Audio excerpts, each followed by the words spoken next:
पुण्यातील जनाक्रोश मोर्चात प्रतिकात्मक फास। बीड सरपंच हत्या प्रकरणातील आरोपीला फाशीची शिक्षा देण्याची आंदोलकांची मागणी।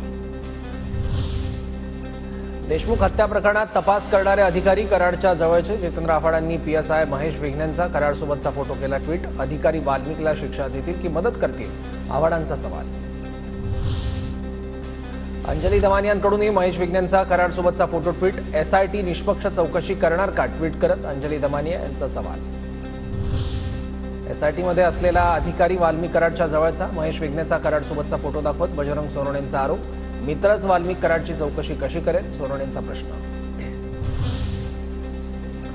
भ्रष्टाचाराविरोधात आवाज उठवल्याने संतोष देशमुखांची हत्या, संजय राऊतांचा आरोप। तर अन्यायाविरोधात आवाज उठवणाऱ्यांची हत्या होते आहे, राऊतांचा निशाणा।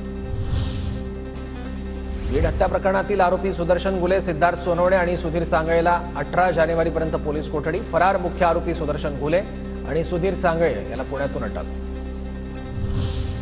9 तारखेला राज्यातील सर्व ग्रामपंचायतींचं काम बंद आंदोलन। अखिल भारतीय सरपंच परिषदेचा निर्णय। मस्साजोगचे सरपंच संतोष देशमुखांच्या हत्येचा निषेध करणार।